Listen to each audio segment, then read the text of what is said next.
Hi everyone. Today we are going to discuss spanning tree protocol bit in detail. In our previous video we discussed that why actually we need spanning tree protocol, and we discussed that layer 2 looping is a problem which creates broadcast storm, and to solve that problem we need spanning tree protocol. And for that protocol we select switches. So we have switches and the ports, and spanning tree protocol changes those interfaces or ports state either as forwarding state or the blocking state. So the state of these ports. So if the state of these ports, any of the ports is in blocking state, it means that specific port cannot send as well as receive data frames on that port. And if that is in forwarding state, then it can forward as well as receive data frames. So spanning tree protocol, we have to find out the blocking state ports as well as the forwarding state ports. This is what we have to do. Now the spanning tree protocol was actually invented by Radia Paleman. You can go through this Wikipedia link to find out more about her. And a spanning tree is actually a graph of nodes. Nodes means computers or switches. So we have switches here. So this is a graph in a network where all the nodes are connected with minimum number of paths between them and without any cycle. It means spanning tree is a graph and it avoids and it doesn't have any cycle. So for this is the original graph. For this, the spanning tree will look like this. So this is one of the possibilities. So in this graph you can see these three nodes are connected with each other, but there is no loop. So the first step is this protocol elects a root switch. So for example, we have multiple number of switches. One of them has to be elected as a root switch. And once we have elected one of the switch as a root switch, all the ports in that switch will be put in the forwarding state. So for example, if we selected this switch as a root switch, all the ports on this switch will be in the forwarding state. It means they can send as well as receive. And all the remaining switches select one of its port as a root port and place it in the forwarding state. So for example, in this case, we have multiple switches. One of them has been selected as a root switch, and the remaining switches, for example, this and this, they have to select one of their port as a root port. Okay. And for the root port, we have a definition that the root port is the port having least cost between itself and the root switch. So any of the ports which has the least cost from itself to the switch will be selected as a root port, and that root port will be placed in the forwarding state.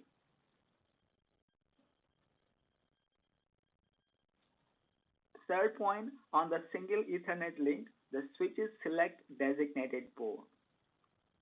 So for example, we have multiple switches and one of them is a root switch, and the designated switch or the designated port. So the switch with the least cost to the root switch is selected as designated switch. So any of these switch will be selected as a designated switch, but whose cost is least, that will be selected as a designated switch, and the port through which that switch is connected with the root switch is known as designated port. Okay, and that designated port is also put in the forwarding state. So in this way, we are going to find out the ports which are supposed to be in the forwarding state.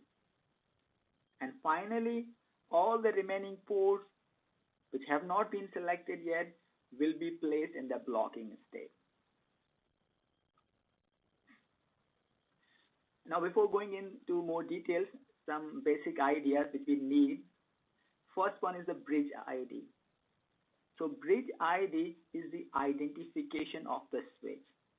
Each switch has a bridge ID. So for example, we have these switches.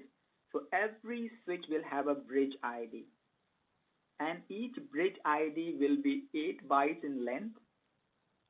And that will be in two parts. The first part is the priority field, and this is 2 bytes in length. So in every bridge ID you can see this. And the second part is actually the MAC address of that port. So the MAC address of that switch. So in this way we have the bridge ID, and now each switch port has an integer cost associated with that. That is known as port cost. Okay, so each port, for example, this is the port, this is the port. Each port has an associated cost with that, and actually this cost represents the bandwidth or the speed of that port, but we can also configure them as well. And the root cost is the cumulative cost from any switch to the root switch. So for instance, this is the root switch. Then the root cost is the cost when we want to go from any switch to the root switch. So this is, for example, the root switch. And so one of the way to go to this root switch is this. So this is the path we can go. And for that, we need to use this port. And the cost to use this port is 5. We also have another way that this root switch is connected to this switch, which has a cost of 2. And this switch is connected with switch 2. So now if we want to go from the switch 2 to the root switch using this path, so this path, then we will have a cost of 2 for this path and 2 for this path. It means total cost should be 4. Now the first step which we're going to discuss is the election of a root switch or the root bridge. And for election we have a rule. The rule is that the switch from these all switches, the switch with the lowest bridge ID is the root switch. It means all these switches definitely have a bridge ID, but the switch with the lowest bridge ID will be selected as a root switch. For that, these all switches actually exchange messages with each other like this. And these all messages are called BPDU, that stands for Bridge Protocol Data Unit. They are exchanging hello BPDU messages. And in each BPDU message, so in each BPDU message, we have some field. First field is root bridge ID, and second is the sender bridge ID, switch who is actually sending this BPDU, the bridge ID of that switch, and then sender's root cost. So if this switch is going to send, then what is the root cost of this switch? If this is sending the root cost of this switch, so that is the sender's root cost to reach at the root switch, and the timer value on the root switch, which is not important for today's discussion. Now for instance, this switch 1 is going to send this BPDU. In that BPDU is going to mention the root cost. Root cost means, so initially I want to mention here, it is important that initially when nobody knows that which one is the root switch, in that case every switch claims that I am the root switch, and for that they will send a hello BPDU, and in this BPDU they will mention that I am the root switch, and this is the root bridge ID. So they will send their own ID as a root bridge ID, you can see here, and they will also send their own bridge ID, that's my bridge ID, and the root cost, they will mention root cost as a 0 because the distance to themselves is 0. So at this case, for example, switch 1 is going to send this BPDU hello message to the rest of the switches, claiming that I am the root switch. In the same way, switch 2, this is a switch 2, this will also repeat the same thing, and it will claim that I am the root switch. So you can see this says that the root bridge ID and its own bridge ID are same. It means this switch is also going to claim the same thing. Exactly in the same way, switch 3 will also do the same thing, and it will claim that I am the root switch. But now, for example, what they are going to do once they have received this BPDU from each other, for example, what happens at switch number 1. So the switch number 1 has its own BPDU hello message, and one message is received from switch 2 from here, and one BPDU message is received from switch 3. After receiving these messages, this switch 1 will compare the root bridge ID and its own bridge ID, and it will see who has the lowest bridge ID.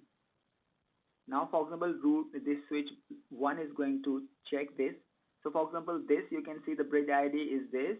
For this one is this. For this one is 3. So you can see the remaining digits are same. Only they differ here in the MAC address 1, 2, 3. It means this switch has the lowest bridge ID. So as per rule, this switch 1 should be selected as a root switch because it has the lowest bridge ID. You can compare. So these are the bridge IDs. So it will discard them and it will update its message that I am the root switch. Now let's, for example, what happens at switch number 2. So switch 2 has its own bridge ID, which is this. It received BPDU, its own BPDU, and it received a BPDU from switch 1 as well, and it received a BPDU from switch 3. Now it has the BPDU from all the switches. Now it's going to compare the bridge ID to find out that who has the lowest bridge ID. So for example, you can see the values here in bridge ID and here as well. So you can see this switch 2 can see that this message, that this BPDU has a bridge ID which is the lowest. So as principle, as per rule, now this switch 2 now agrees that switch 1 has the lowest bridge ID. So this is capable, or this is going to qualify for being a root switch. So after decision, the switch 2 is going to update its hello BPDU, and now in its BPDU, what it's going to do, in the root bridge ID, instead of mentioning its own bridge ID, this switch 2 is going to mention the bridge ID of switch 1, because now switch 1 has been elected as a root switch. Now this switch will inform other switches on behalf of this that this switch 1 has been elected as a root switch. Okay, so same type of things will happen at the switch 3, and all switches will mutually decide that switch 1 is a root switch. So after these all exchange of messages or BPDU messages, they will decide that switch 1 is the root switch.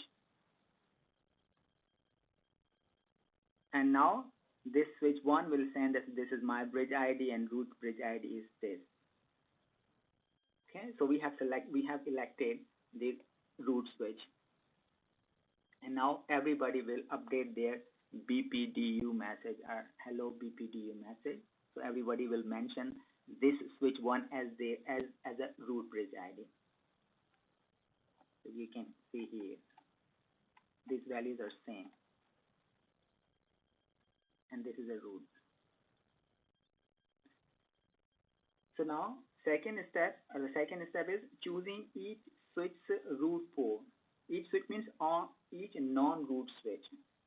So they have to select the root port, and the definition is the port with the lowest root cost to reach the root switch is a root port. What does it mean? So these are remaining switches. The port which has least cost to reach the root switch, because this is the root switch. And the cost is the sum of cost of all the switch ports frames would exit if it flowed over that switch. So the cost will be, for example, this is going to follow this path, then the cost will be this plus this, the cost. So in this way, we have to calculate the root cost and the root port. So for example, this switch 1 is going to send this hello BPDU to switch 3 with root cost of 0, because this is the root switch itself, so cost is 0, and it's going to send this information to switch 3.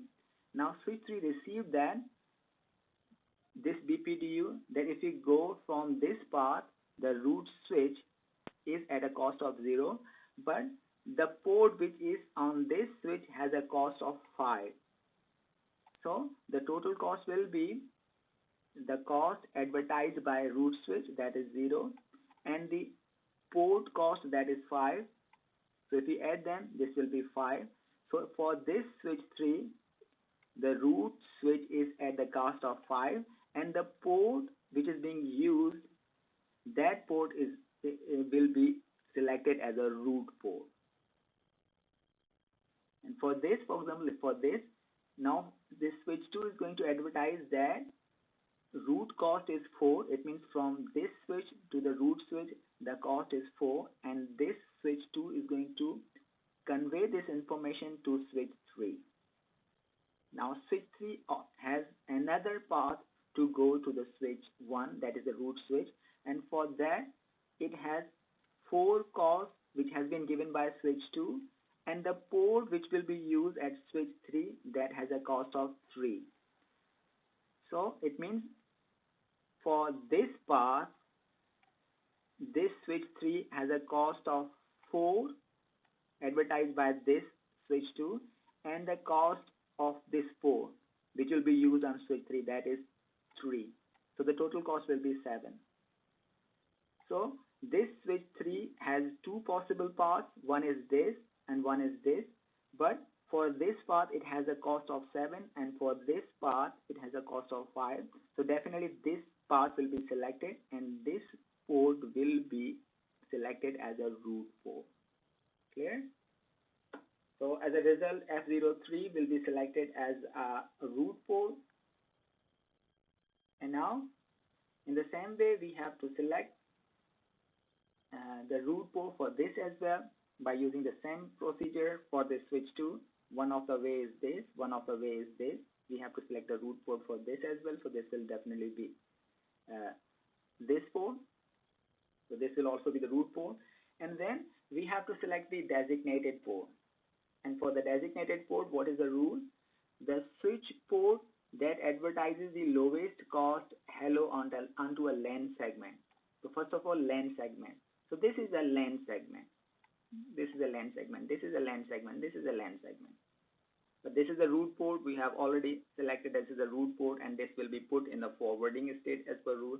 And all the ports on this switch have been already placed in the forwarding state, because these all ports are of the switch 1 are the root switch.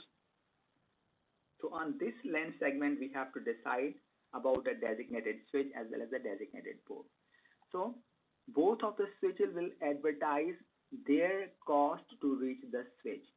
For example, switch 2, the switch 2 is going to advertise its root cost, that is 4.